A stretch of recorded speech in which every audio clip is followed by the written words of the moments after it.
I want to start with just a quote. There's a lot of great thinkers out there, a lot of them in this room, I'm sure. I was always impressed with great thinkers in the past. One of them is Socrates, who said, "The beginning of wisdom is the definition of terms." And so I think we need to start with, where are we all starting all the time? And I think James is doing something with this evolution of medicine, and it's a question of how do we rethink what we're doing? And we have to start somewhere, and I think we're going to start from a point of everybody getting together and making it simple. Okay, so let me tell you, I probably have more experience, I thought I did until one of the other speakers came up, have more experience as a functional medicine practitioner than anybody else in this room, mainly because I'm a physiatrist. How many in this room know what physiatry is all about? Really know what physiatry is all about? Well, let me tell you what it really is all about. Physiatry started in World War II in taking care of war veterans, okay? And it grew out of that, out of trying to take care of individuals who now have been stabilized medically and functionally were limited. So what do we do with these functionally limited individuals? We have to understand how they operate. So we look at them very dynamically and integratively in terms of how the body actually moves and does things. And so great insight, and over the years that has grown and grown into a specialty, started in the 1920s. Anyway, I got my start in the 1980s in this field, and let me just tell you, long before I really found the Institute for Functional Medicine, I was treating functionally, and one of my very first patients was a woman who came to see me with 15 years of pain. We estimated she probably had spent over $50,000 trying to find out what was wrong. She had some ribcage area pain. It was 15 years. And I take a look at her, to make a long story short, I watch her walk in, and she's limping in a little bit. And I said, "Is that limp usual for you?" "Oh, it's been going on since I was a teenager." Very simply put, she had a leg length difference. And I'm not going to get into the complexity of leg length differences, but this was an actual leg length difference, not very common unless you've had an injury to your legs.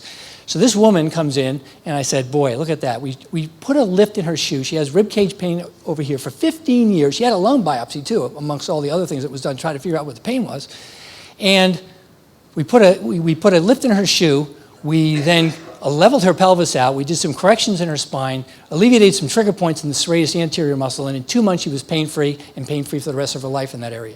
So that was really the kind of thing that got me going and thinking, boy, this operational integrative thinking was very important. Around about the same time, I'm exposed to all this new information on how complex the inner system of the body is with relationship to food.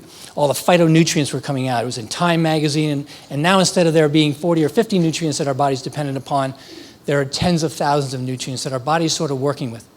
So there's a complexity thing going on right now, and I started delving into nutrition. Okay, what happened then? Very interestingly, I had a 10-year history of a blood disorder, pancytopenia. The doctors worked me up for leukemia, lymphoma. Couldn't find a thing. They said, "You're a medical student. It's all about stress." I said, "Okay." Well, very simply put, I started changing my multivitamin, a simple multivitamin, a few minerals and certain vitamins, and I took a comprehensive whole food, fruit and vegetable-based supplement with comprehensive minerals. The body uses 74 different minerals. We don't know how they're all used yet, but it uses 74. I use all 74 minerals. 2 years later, I go for my physical. My doctor says, blood test scores are normal now. They've been fine ever since, and energy levels, all kinds of things happen. That had me dig right into nutritional medicine, started studying that, and the rest is history.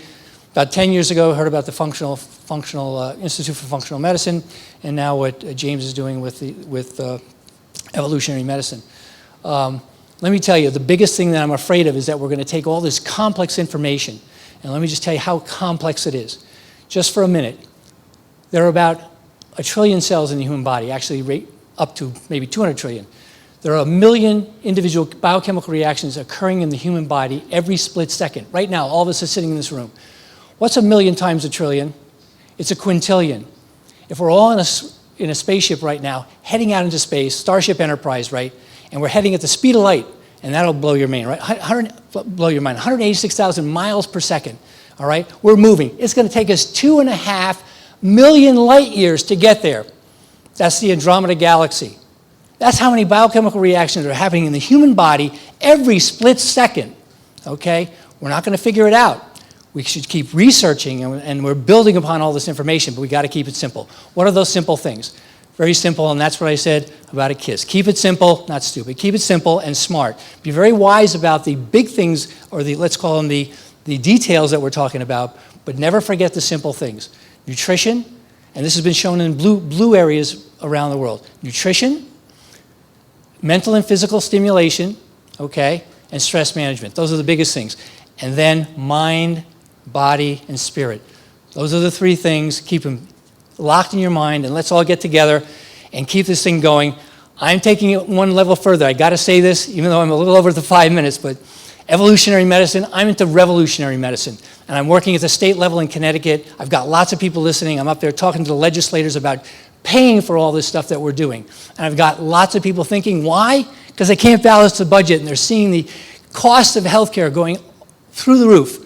And so don't lose sight of what you can do. Favorite quote, Ellen Johnson Sirleaf, first woman president of an African nation. She said something in a college address about several years ago. If your dreams don't scare you, they're not big enough. Thank you.